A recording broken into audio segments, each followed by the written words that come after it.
हिंदी फिल्मों के इतिहास में शायद सबसे फेमस हीरो ड्यूओ हैं अमिताभ बच्चन और शशि कपूर, जिन्होंने साथ में कई सुपर हिट फिल्में की 70 और 80 के दशक में।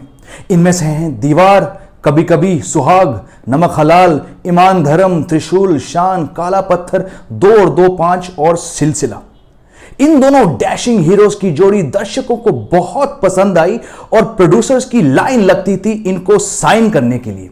समय था कि उस जमाने के हीरोइंस अमिताभ शशि की फिल्मों को इनकार करते थे, यह कहकर कि जब ये दोनों हीरो स्क्रीन पर साथ दिखेंगे तो हमें क्या करने को मिलेगा। कौन भूल सकता है दीवार का वो डायलॉग जहां अमिताभ और शशि एक दूसरे से मिलते हैं और अमिताभ कहते हैं कि आज मेरे पास बिल्डिंग्स है, प्रॉपर्टी है, बैंक बैलेंस है, बंगला है, गाड़ी है, क्या है तुम्हारे पास? और जवाब में शशि कपूर कहते हैं मेरे पास मां है।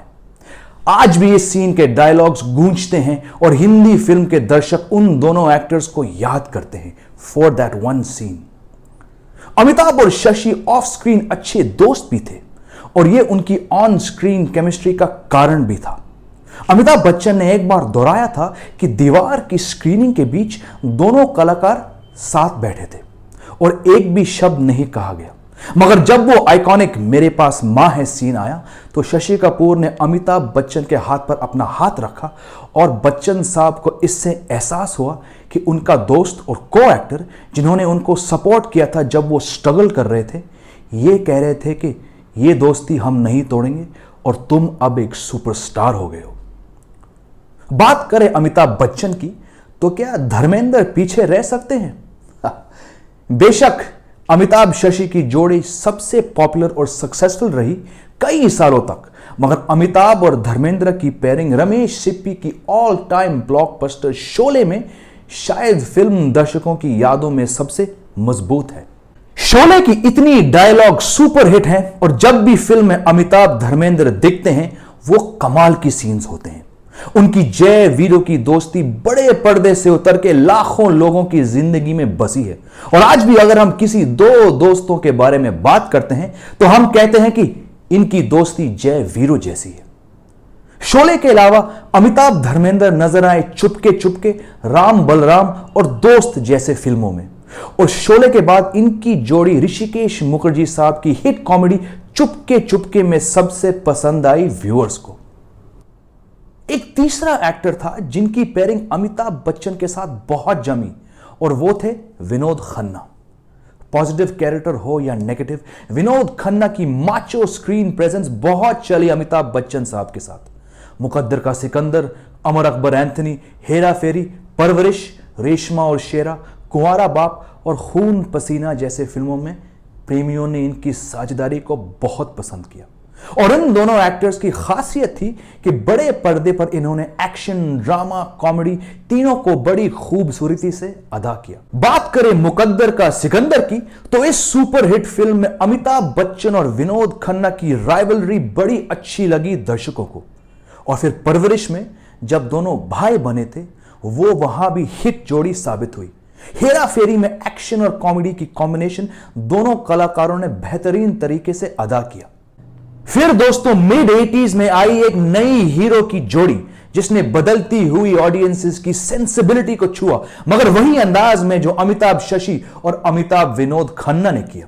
जी हां, अनिल कपूर और जैकी श्रॉफ 80s के उभरते सुपरस्टार्स दोनों साथ में नजर आए पहली बार अंदर बाहर में, जो कि इंग्लिश फिल्म 48 आवर्स की कॉपी थी, और फिल्म के हिट होने के बाद प्रोड्यूसर्स ने इन्हें साइन किया युद्ध, राम लखन, परिंदा और काला बाजार जैसी फिल्मों में।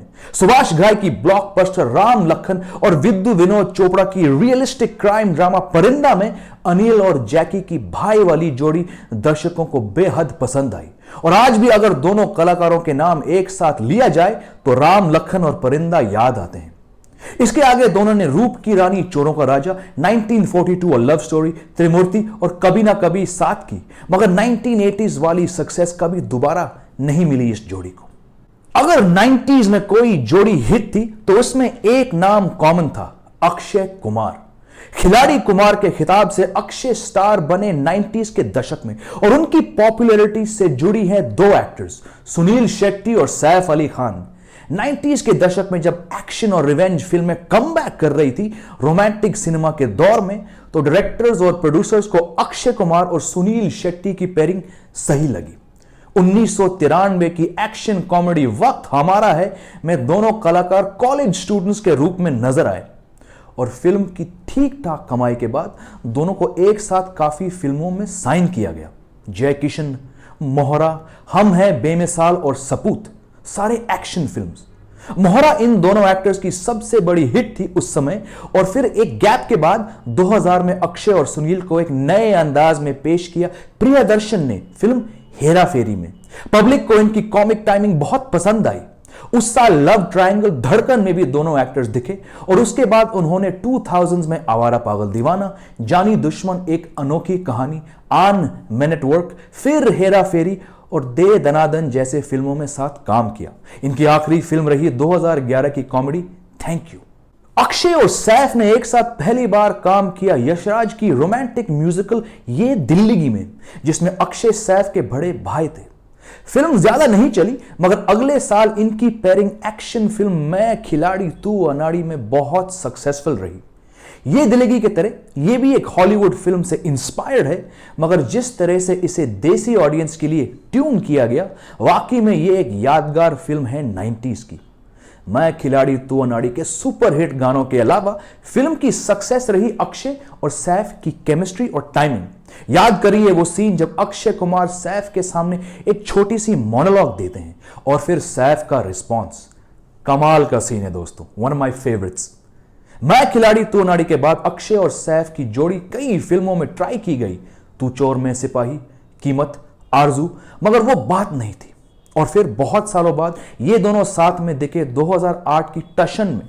अच्छे सीन्स हैं दोनों के, मगर मैं खिलाड़ी तू अनाड़ी वाली फील नहीं आई। इन जोड़ियों में से अगर मुझे एक फिल्म चूज करनी पड़े तो मैं कहूंगा दीवार, शोले, परवरिश, परिंदा, मोहरा और मैं खिलाड़ी तू अनाड़ी। आपको कौन सी जोड़ी पसंद है और क्यों, जरूर नीचे कमेंट सेक्शन में मुझे बता दीजिए। I love to hear from you. अगली बार तक दोस्तों, this is Jamie Alter saying stay safe, stay smart, stay healthy. Jai Hind.